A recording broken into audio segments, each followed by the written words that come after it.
Thank you, Sherry. Thank you for inviting me to Sherry and Nancy and Dr. Shander. So I come from Boston Children's Hospital, and I'll be speaking to you about the advances for patient blood management in the pediatric patient and some of the challenges and struggles that we have on a daily basis taking care of our pediatric population. I have no disclosures. These are my kids. So the objectives of my talk are to discuss the unique considerations of the pediatric population with respect to blood loss management, to review some methods of blood conservation for the pediatric population, to focus on the unique challenges in pediatric major surgery, and then finally to discuss my topic of interest. Particular topic of interest is the role of antifibrinolytics in pediatric patient blood management. So even though our daily practice is basically extrapolated from what you do in your adult world and adult experience, children are not small adults, and over the next few minutes, I hope to show you some of the ways that children are like adults and very unlike adults. But I think what I'm going to show you, even though most of you probably don't take care of children, you'll be able to hopefully take some of these things and ideas back to your adult practice also. So first and foremost, the differences between children and adults was highlighted in this article by Nina Gazzetta and Bruce Miller of Emory University, discussing the principles of hemostasis in children. And basically, what happens is up until 6 months of age, there's a quantitative and qualitative decrease in the coagulation factors, so 2, 7, 9, and 10, factor 11 and 12 are all decreased up until 6 months of life. Factor 7 and factor 13 are also up until 4 days of life decreased. And even though the platelet count and the fibrinogen count are about what they should be for an adult level, certainly the function is decreased in the neonatal and infant population. But that's balanced with a decrease in the anticoagulant quantity too. So what happens is that although the neonatal and infant hemostatic system is immature, it's really functionally balanced and with neither a tendency towards coagulopathy or thrombosis. But what happens with critical illness and major surgery or trauma, it will disrupt this system and it alters the balance of procoagulant and anticoagulant factors. So it tips the balance over and puts our small patients at risk for hemorrhage and thrombosis. This is a diagram that David Ferroni and I made up and designed for our article in Anesthesia and Analgesia last year. And it basically highlights the what happens in our small pediatric population after massive tissue injury. And as I said, the coagulation system is usually balanced between formation of a blood clot and the fibrinolytic system, a breakdown of that clot, so everything seems to work hunky-dory and there's no bleeding in the normal day-to-day life of a child. But with severe tissue injury, as we see in trauma or surgery, that releases tissue factors, and TPA, urokinase, and kallikrein are some of them. And what happens is that our coagulation cascade is activated and tipped the balance so that instead of having normal fibrinolysis, it's a hyperfibrinolytic state where plasmin is activated. Plasminogen is converted to plasmin. Plasmin is a very potent activator of the complement system, mediators, inflammation. It also breaks down the fibrin clot and causes fibrinolysis and that hyperfibrinolytic state, which causes more bleeding and so on and so on. And so our patients are put into a sort of a vicious cycle of hyperfibrinolysis and consumptive coagulopathy. And this plays a very important role in the hemostatic derangements in massively bleeding children. So what are the goals of bleeding management in the pediatric patient? That this is a patient that I took care of last year. We had a huge team of anesthesiologists, plastic surgeons, neurosurgeons. With this baby, you had a Tessier facial cleft and had craniosynostosis. and underwent a whole day-long surgery.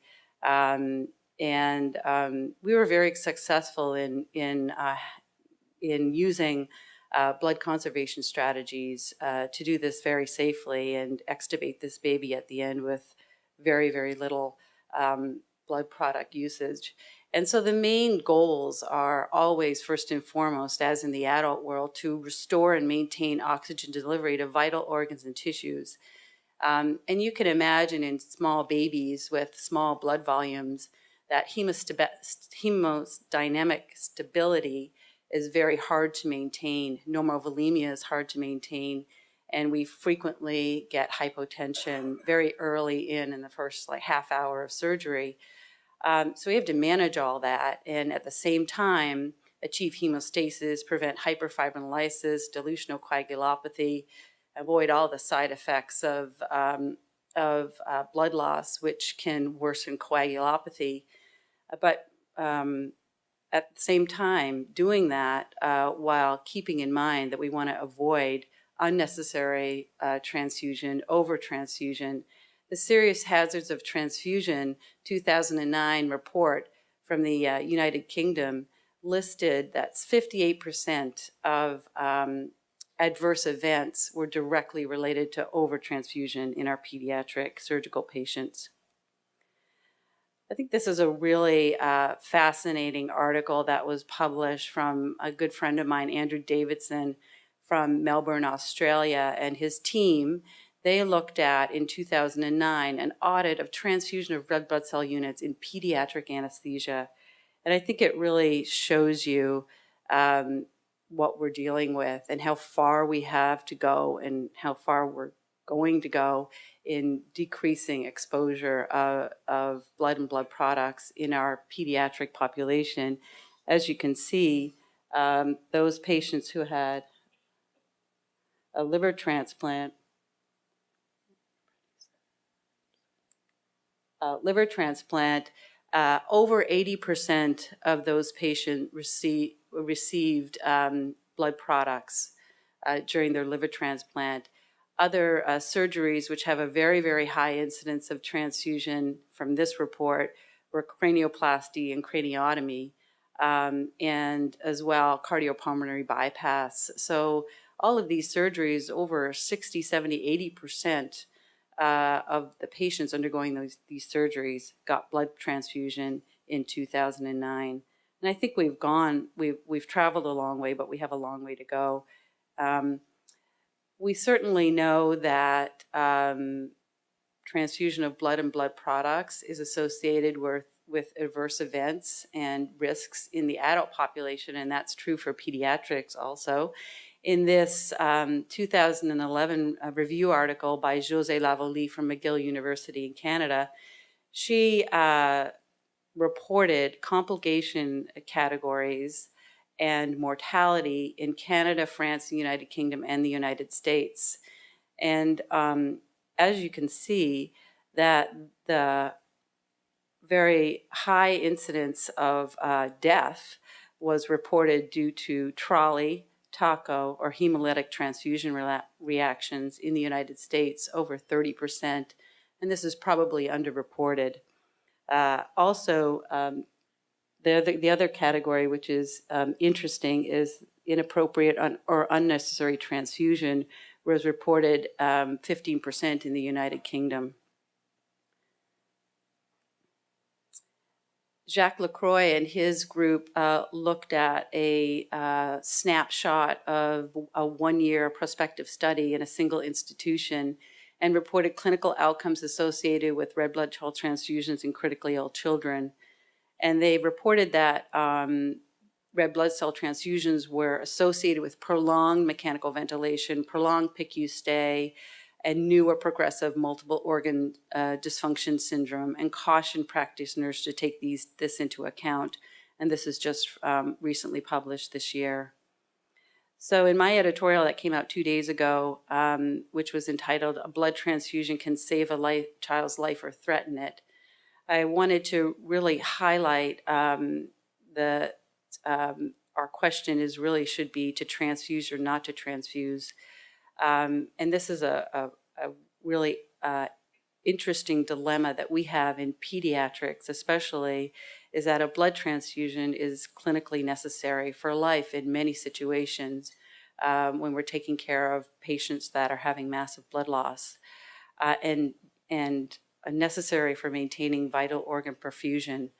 But we really need to be mindful that alternatives to blood product transfusion in our pediatric patients may be the safest choice to avoid trolley and other transfusion adverse events.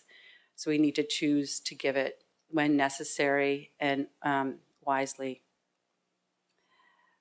There are a number of reports of large database pediatric cardiac arrest registries that point out the fact that cardiac arrests in children associated with hypovolemia are secondary to blood loss in 12% of all of our perioperative cardiac arrests. I don't know if I said that correctly, but you can read it. So 12% of all perioperative cardiac arrests in children are secondary to hypovolemia associated with blood loss. It's a very high amount, and that's why, as a resident of fellow, I was always taught in some of these surgeries just to hang blood on incision, and surgeons would insist that we do that. And the last time a surgeon asked me to do that, he had a good argument on his hands. But we definitely, have a problem in that hypovolemia secondary to blood loss is very difficult to deal with. And also, not only is it hypovolemia, but other reasons for cardiac arrest in children are secondary to rapid transfusion of blood products. And just this year, the Society of Pediatric Anesthesia put out a Wake Up Safe initiative where they recommended that red blood cells should be fresh, less than a week old, or washed if the patient's less than a year or less than 10 kilos. But they didn't really have any recommendations about alternatives, which is interesting. So our Anesthesiology Society just this year in 2015 finally updated the practice guidelines for perioperative blood management. And they have a number of very, very interesting and important recommendations, which were long overdue, including multimodal protocols, the use of antifibrinolytics, cell saver, restrictive transfusion strategies, and massive transfusion protocols, but nowhere in this article are any specific recommendations for the pediatric patient. So that's a big challenge for us, is to get the word out in the pediatric population. I couldn't talk about patient blood management without showing a slide from Dr. Shander, who this is really a beautiful synopsis of all the different levels of blood management techniques that are available to us, and humbly tried to put together my own pediatric blood conservation table, which is not complete, but I'm going to start by talking to you a little bit about some of these really most pertinent blood conservation strategies that we use in pediatrics. Preoperatively, what can we do? Diagnose and treating anemia is something that is very, very important in the adult world and the pediatric world also. 40 to 40% of our children in industrialized countries are anemic. And very frequently what happens is this isn't picked up until the day before surgery. It's very difficult to cancel or reschedule surgery at that point. So this is going to take a huge change in our mindset, is actually seeing these patients early, diagnosing and treating anemia. Our data, which I just presented at the SABA meeting recently in abstract form, and I'm writing this up for publication now, we looked at 2 large pediatric databases, one in 2 years, and this is a National Surgical Quality Improvement Database. It has over 60,000 pediatric cases, and we were able to pull out 2,764 neonates. And this will be really the first report of 3 things. One, it will be the first report of mortality, so death of babies, neonates in U.S. hospitals, extremely high. 3.1 to 3.4% of neonates are dying postoperatively in our U.S. hospitals, which is much higher than the overall rate in children. And secondly, it's going to report the incidence of anemia, which is 37% in our pre-op neonates. The most likely cause I would guess to be iatrogenic, which is probably frequent blood tests. And we used a very conservative definition of anemia, 40%. But most importantly is we looked at risk factors for death and found that a preoperative anemia has an odds ratio of 2.27, 2.25, so a high increased risk of mortality in our babies who are anemic.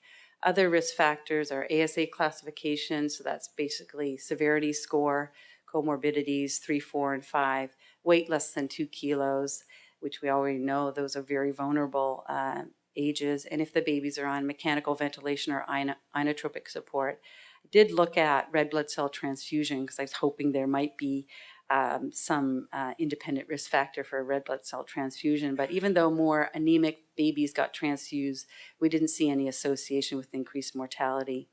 And here's our results in a nice figure form so that you see that the blue is overall mortality in children. The red is the mortality in children who are anemic, or infants, neonates who are anemic, and the green is neonates who are not anemic. So the overall and 30-day mortality was significantly higher by 6-fold in neonates with preoperative anemia. I'm not going to talk about the diagnosis and treatment of anemia, but just suffices to say I think we need to do a better job with that. And our babies are in the craniofacial surgery program.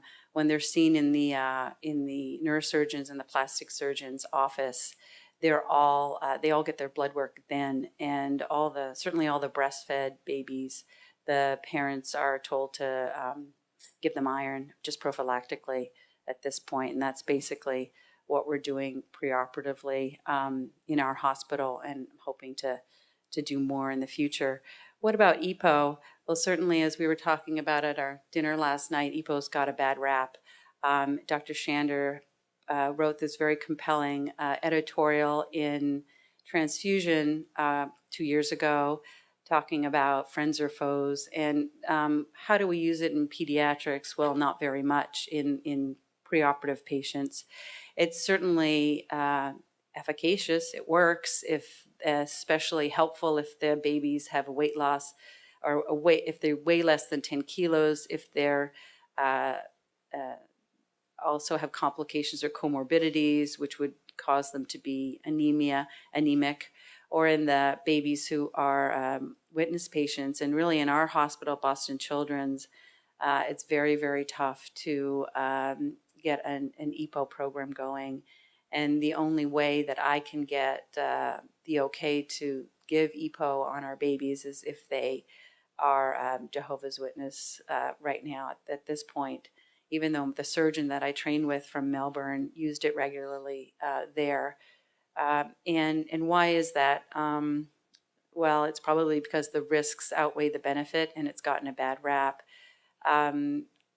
Looking at the International Pediatric Craniofacial Registry, only 0.2% of infants in our registry, which is over 2,000 babies having craniofacial surgery, were giving EPO. And these are our most vulnerable patients who are usually anemic, whether it's physiological anemia of the newborn or just anemia from nutritional reasons. They would benefit from it. And any of the babies that I have been taken care of that have been given EPO, over 90% of them don't get transfused for craniofacial surgery. So I think it certainly works. But the risks outweigh the benefits of use. It's gotten a bad rap. It's restricted. There's a black box warning by the FDA.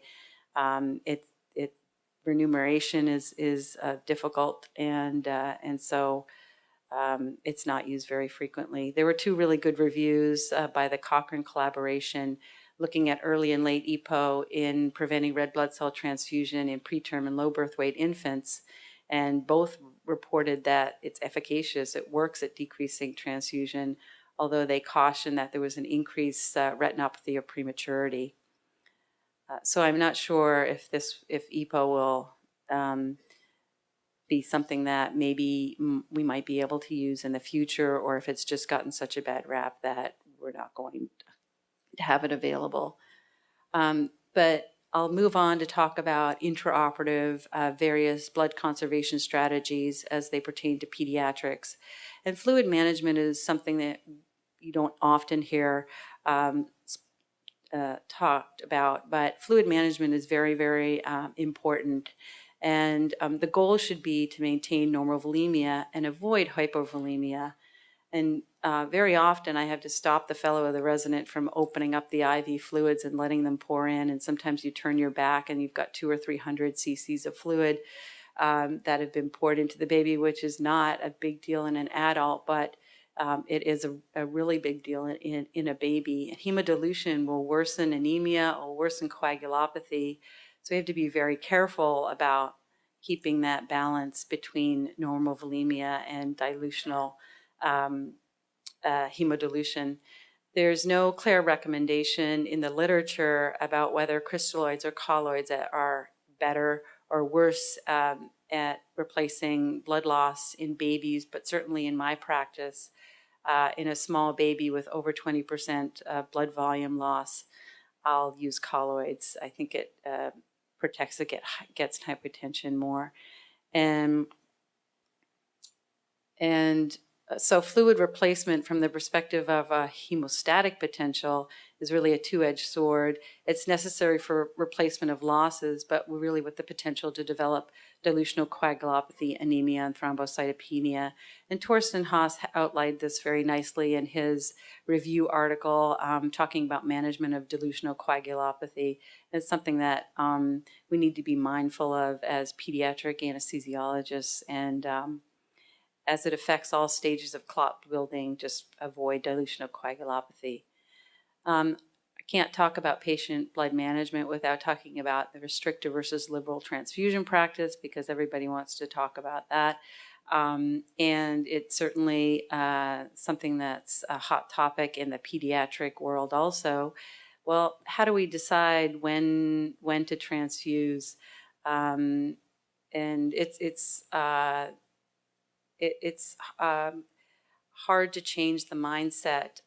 Very frequently what happens is blood appears in the room in a cooler before you start the surgery because the nurse has decided or the resident has decided we better have it just in case. And very frequently people give blood and blood products because we better have it just in case, we better give it just in case. And why not, if you're gonna start it, to tank the baby up so you don't have any troubles. And I think we need to, and we are changing that that mindset of what we used to do when I was a resident and a fellow. The goal is still and always will be to restore and maintain oxygen delivery to vital organs and tissues. And as I said earlier, blood can be life-saving, but also life-threatening too. And you have to look at the fact that if you have a 10-kilo baby, the blood volume is only 750 mLs at most. So if you lose 20% of that blood volume, it's 125 mLs, and that's when you start to get hypotension. If you have ongoing blood loss, you're going to have a cardiac arrest unless you do something. And so, that's why blood's given, to avoid that. And it takes a lot of guts not to in a massively bleeding baby, and to use other things like colloids, crystalloids, and vasopressors. Once you get a blood volume loss of 325 mLs, you've already got your hematocrit reduced by half, and your coagulation factors, platelets, and fibrinogen are much lower, leading to that vicious cycle.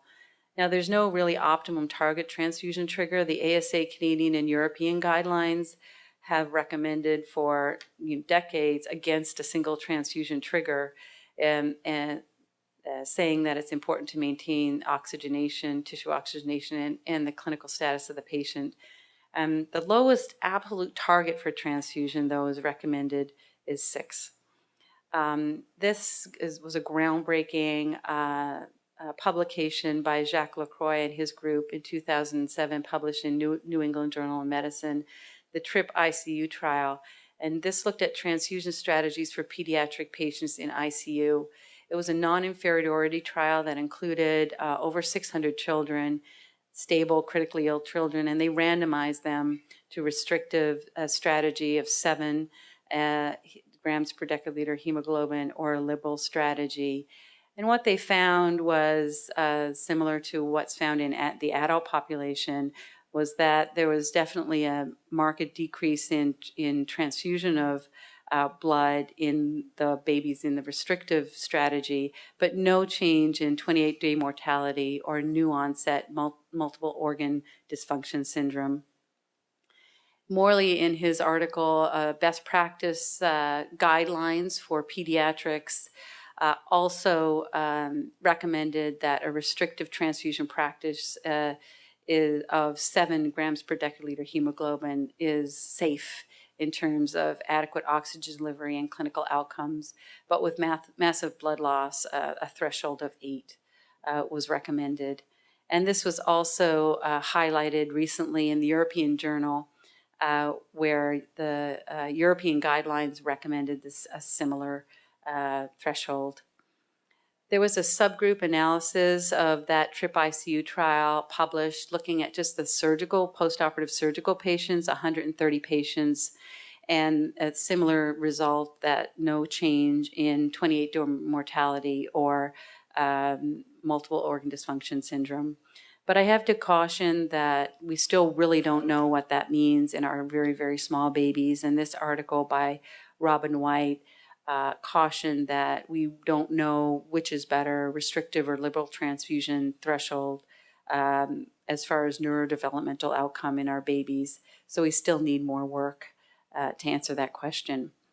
What about transfusion algorithms? Well, certainly there's a lot of literature in the adult and now more and more in the pediatric cardiac group, but not so much in the non-cardiac surgeries, that transfusion of blood and blood products and hemostatic agents are decreased when using a set transfusion algorithm.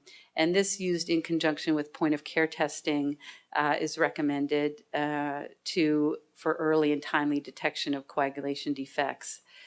Torsten Haas and I published the first look at this in pediatric craniofacial surgery recently, and we published this article looking at improvements in patient blood management for pediatric craniosynostosis surgery. And you can see over time from 2007 to 2012, there's a decrease in red blood cell administration, FFP, in the yellow and platelets in orange. And that was coincided with introduction of ROTEM-guided strategies and ROTEM-guided transfusion algorithms, and substitution at the end from 2011 to 2012 of fibrinogen concentrate instead of, and factor concentrates instead of these agents, and also associated with a decreased cost too. Pediatric massive transfusion protocols. I just put this slide in here because I've been asked a lot of questions about it lately. I don't think there's any role, personally, that's my own personal feel for massive transfusion protocols in pediatrics. We know that they're used for adult trauma patients, and it's basically just, I think, an idiot-proof way of preventing just giving red blood cells without thinking of giving other things, and treating coagulopathy in a 1-to-1-to-1 ratio with red blood cells, platelets, and FFP. And this is our massive transfusion protocol from Boston Children's Hospital, but it's only activated once a year or less. And the reason is there's really not any good data out there to support that it makes any difference. In all of these trials, they show that it's feasible in pediatrics, but there's no difference in mortality between groups. And I think using just more of an intellectual guided transfusion strategy and preventive transfusion strategy is more important in our pediatric patients. We need larger studies to determine whether there's any improved outcomes in trauma and massive hemorrhage in our pediatric patients. So the next slide, I think, really highlights one of the really important factors that we need to consider. Has anybody heard of factor 14 of the coagulation cascade? Really, really important. Raise your hand. Anybody heard of it before? I made it up. It's the surgeon. Factor 14 of the coagulation cascade is the surgeon. And we have great surgeons, and we work together as a team. But just to quote Jim DiNardo, who's one of our cardiac anesthesiologists, in his recent editorial, we have to work closely with our surgical colleagues and stress the importance of meticulous hemostasis, because there's no evidence that multimodal blood conservation techniques can prevent large volume blood loss. So that's the key, I think. Surgical technique has come a long way, as our previous speaker, Dr. Spinell, talked about. All the different changes in techniques for GI procedures. Again, for pediatrics, we've come a long way. There's lots of things that surgeons can do. Their surgical techniques have evolved. A careful surgeon, but a quick surgeon with using clips, cautery, aquamantis we have, tissue infiltration, positioning. But I think one of the things that have really changed pediatric surgery has been going from open to endoscopic techniques. And the top picture is a baby undergoing endoscopic craniosynostosis surgery. We'll just have small incisions and about a 2-hour procedure instead of a whole day, and we never transfuse these babies. They also, for the large open procedures, will use these 3D models to help plan exactly what they want to do, instead of just opening up the whole cranial vault, taking all the bone out, putting it back together like a jigsaw puzzle, and rearranging things. They'll have a more sort of stepwise, careful approach to exactly what they need to do by using these 3D models. And also there's lots of other techniques like preoperative embolization down in the angiography suite, which can help. And topical hemostatic agents, like we heard, are important for our surgeons to use: gel foam, Surgiseal, topical thrombin preparations, fibrin glue, fibrin sealant. But if you've got a bleeding vessel, you've got to put your finger in it, stop it somehow, or there's not really much we can do from an anesthesiologist point of view. So topical hemostatic agents are something that our surgeons use that are very helpful. And now to talk about my favorite topic, antifibrinolytics, and their role in patient blood management. Antifibrinolytics are the most prevalent drugs that are given intraoperatively as part of a blood management strategy. And I'll talk about that in a second, but first to just show you from a recent article in Anesthesiology that we published, we looked at predictors of clinically significant postoperative events after our open craniosynostosis surgery. These are the babies that bleed the most and have the most complications. And we're looking at major complications that would require ICU stay, so major cardiac, respiratory, hematological complications. And what we did is have a large database of over 200 patients over 10 years. And we found that there were basically 4 main predictors of a clinically significant postoperative event. We know our small babies weighing less than 10 kilos are vulnerable, but more importantly, those babies that got a massive transfusion, so if they got over 60 mils per kilo, that's about replacing over 75% of their blood volume. The odds ratio is 9.2 for a clinically significant event.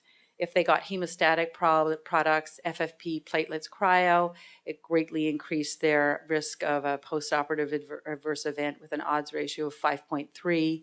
And if they did not receive antifibrinolytics, that was an independent risk factor for increased mortality postoperatively with an odds ratio of 2.6. And you can see from the lower diagram in those patients that got, I don't know how to use this. button somewhere. You can see the 93%, the tallest bar, were the babies who got massively transfused. So 93% of those babies had a clinically significant postoperative event versus less than 30 in the ones who didn't. And at the far end, TXA, so 54% of those babies who did not get TXA, tranexamic acid, had a major postoperative event versus only 28%. We did a double-blind randomized trial that was published in Anesthesiology in 2011, looking at the efficacy of TXA in pediatric craniosynostosis surgery. And this was the first article that showed that TXA is efficacious in this group, and it changed practice worldwide. We randomized 46 children to TXA and placebo. It was double-blinded. We used a dose of 50 milligram per kilo loading and 5 milligram per kilo per hour. And we found that blood loss in the TXA, which is in the red, and the placebo group was significantly different in both intra-op, post-op, and total. And this shows it another way. There was a 55% reduction in blood loss and a 60% reduction in transfusion of blood products in our babies.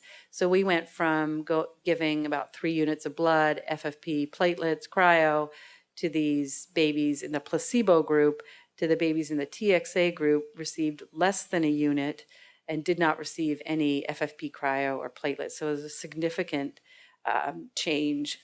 Nothing else changed with practice. No other algorithms. We didn't use Cell Saver at that time. So since then, we've made even more improvements by using multimodal patient blood management strategies. And we'll be hoping to report within the next few years that our transfusion rate is less than 50%, and would be great to get it even lower. So we're making progress in this field. David Ferroni and I published a review in the literature of pediatrics of non-cardiac cases and the efficacy of antifibrinolytic drugs. And we took all of the reports in the literature. There's really only a small number. There were 13 scoliosis cases and 2 craniofacial cases, and they're all single center. So there still needs to be a lot of work done.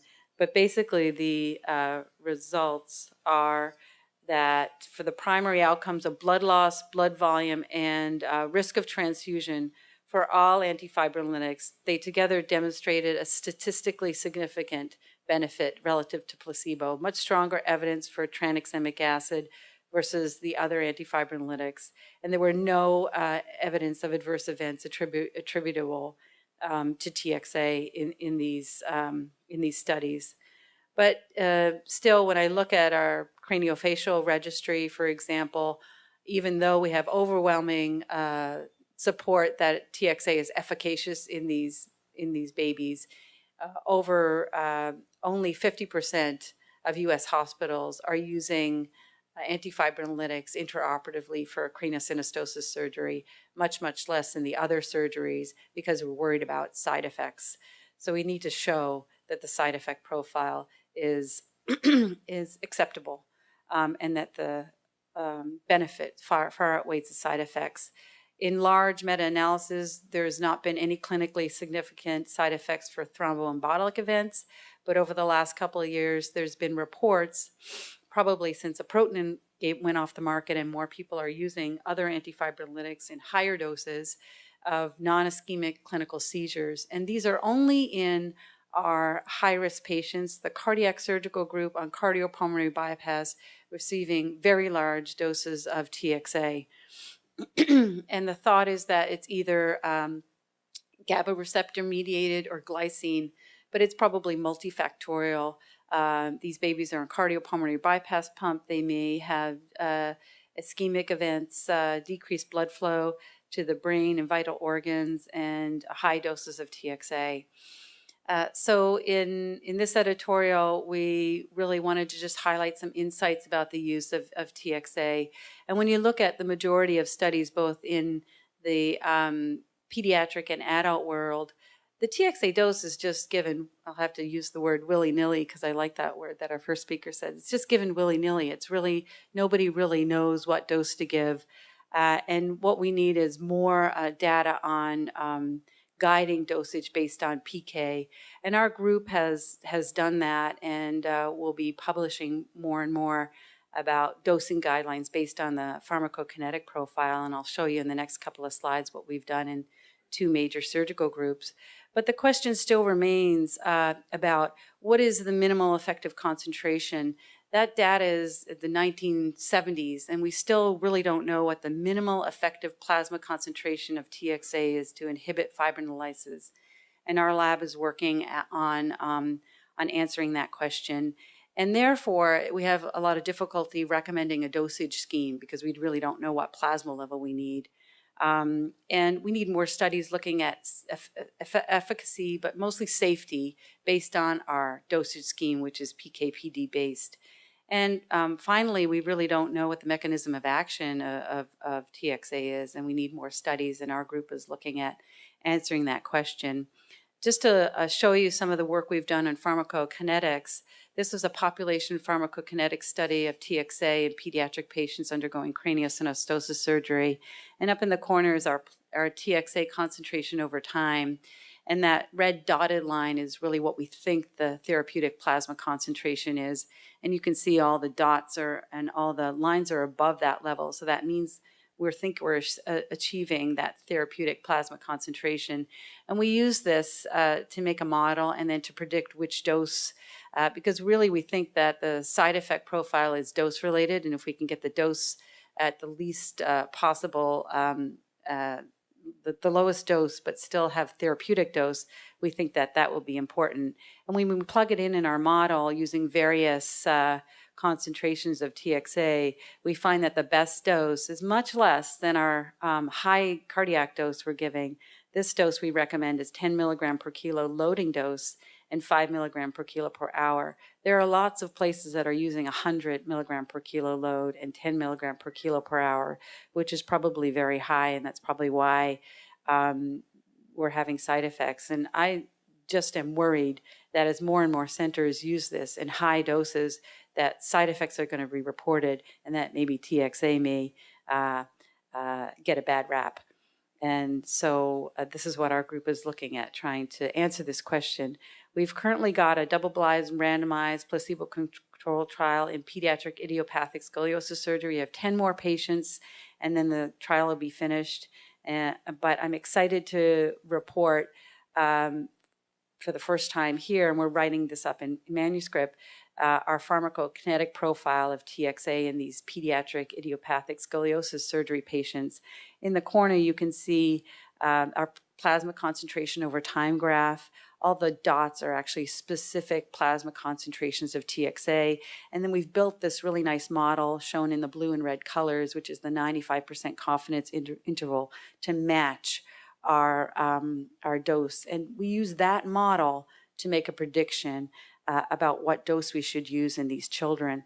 And now, as more and more data comes out about what the therapeutic concentration is for the plasma, we'll be able to plug in anything in this model and recommend a dose. For example, there's 2 examples here of a high and low plasma target concentration. So closest to me for 20 mic per ml target plasma concentration, we recommend a loading dose of 30 milligram per kilo and 10 milligram per kilo per hour. This is probably what your adult surgical non-cardiac patients should get for any of your big procedures. This dose of 30 and 10 should be adequate. But what if we need a higher dose? What if we find that in our in vitro studies that actually we need higher doses of TXA for fibrinolysis? Then if we use a 60 milligram per kilo target, we need a higher loading dose of 40 and an infusion of 18 milligram per kilo per hour. But we shouldn't be giving 110 anymore. That's too high. And so the other unknown factor is really we don't know how it works. It's certainly an antifibrinolytic, but its anti-inflammatory properties may be very, very important. I'm sure you've all heard of the CRASH-2 trial. Well, that was that large, multi-center, worldwide trial in adult trauma patients that showed that TXA decreases all-cause mortality when given versus placebo. And in that trial, there were really no significant difference in transfusion requirements, which was very interesting. So that led people to speculate there might be another mechanism of action of TXA. And Jerry Levy, in his article, suggested that a reduction in inflammatory crosstalk might be more important than a reduction of blood product administration. So what we're doing in one of our large clinical trials is we're looking at basically biological markers of fibrinolysis and markers of inflammation in our patients who are getting TXA. So hopefully we'll be able to answer that question about how it works and find out what the therapeutic plasma concentration is that we need. How's my time? So finally, I'll talk about two other things, quickly. What about all the other products, allogeneic hemostatic products versus recombinant coagulation products? So we have a number of therapeutic options if we need it to correct coagulopathy, and these are some of them. This is a very interesting article, though, that just highlights we have a long way to go in pediatrics about guiding recommendations for indications of plasma transfusion. And this group looked at recently, this was published in 2015, indication and effects of plasma transfusions in critically ill children. And this was basically a snapshot of practice in a number of different institutions over a certain amount of time.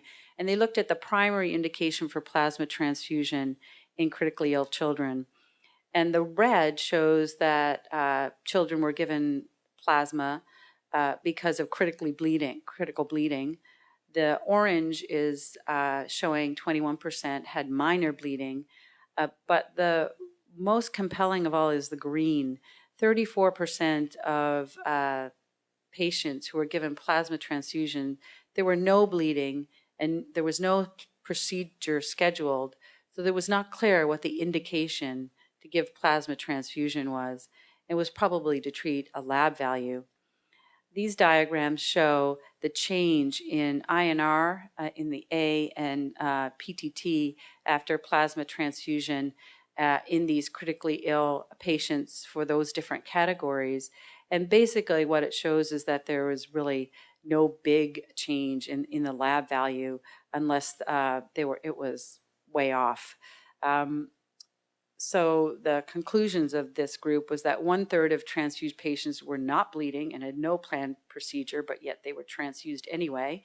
That plasma transfusion significantly improved INR only in the patients with a baseline INR greater than 2.5.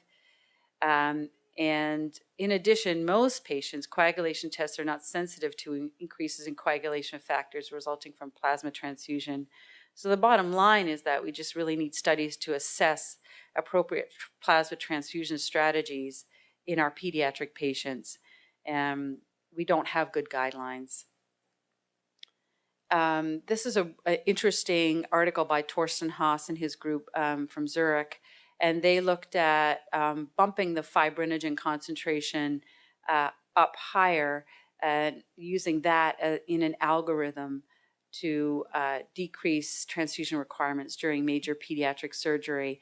And they looked at craniosynostosis surgery in the blue and scoliosis surgery in the green, and found that if they used different triggers for fibrinogen substitution, they used a fib-tim of less than 8 in the graph closest to me, and in the far they used a more liberal transfusion of fibrinogen substitute if the fib-tim was less than 13. So that basically corresponds to a fibrinogen of 100 versus 200.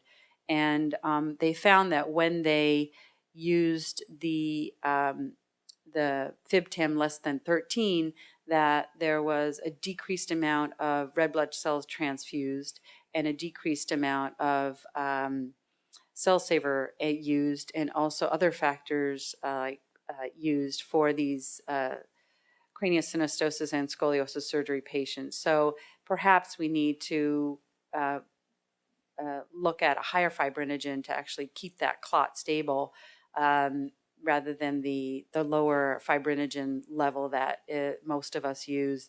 Unfortunately, fibrinogen concentrate is not readily available in the United States for acquired deficiencies, and it's very expensive. So I don't think there are a lot of pediatric centers that are using this routinely, like my colleagues in Europe are. The Europeans are, I think, far ahead of us in the pediatric front, and they have specific guidelines for pediatric surgery in the management of severe perioperative bleeding. And they have some interesting recommendations for these hemostatic agents. They suggest a transfusion of platelet concentrates if the platelet count's less than 50. They state that there's no clear recommendation made regarding the indication and dosing of FFP in bleeding children, but severe side effects have been reported, so we need more guidelines in that front. And they suggest fibrinogen concentrate or cryoprecipitate, but they use a more lower dose FibTem or lower level FibTem as a cutoff for administration. And there's no recommendation in pediatrics for factor 13 or factor 7A. And so finally, intraoperative cell saver is something we've only been using in our small babies over the last 5 years, I'd say, and that's because the technology is far advanced so that now we can process small volumes, which is great. So I've just started over the last year using it in our craniosynostosis babies. Even if they're less than 10 kilos, I'll use it. But I have to keep telling the surgeon, suck there, don't dab, don't let it drip on the drapes, use it. And we can get about 50 cc's of blood, and I've definitely done cases with just using cell saver blood, and I think that's made a big change. There's a bunch of different articles that support this. Blood conservation during craniosynostosis surgery has shown there's a control versus study. There's a decrease in the transfusion of allogeneic blood in the cell saver group, and also in scoliosis surgery, a decrease in in blood transfusion with cell saver use. And we use it routinely in all of our scoliosis patients. So in conclusion, I hope I've highlighted some of the challenges we have in pediatrics in dealing with small babies, comorbidities, small blood volumes with rapid, massive blood loss. But really the goal in bleeding management should be to maintain normal volemia, tissue oxygen delivery, and avoid unnecessary and over-transfusion of blood and blood products, to pull out all these multimodal blood conservation strategies and work with our surgeons, our factor 14, to reduce blood loss, reduce blood transfusion. And, antifibrinolytics, we really need to answer a lot of questions. We know they're effective, but they're not being used in our U.S. hospitals. We need to make sure we tell people what the most effective dose is, safety profile, and mechanism of action, which we're working on. Thank you for your attention.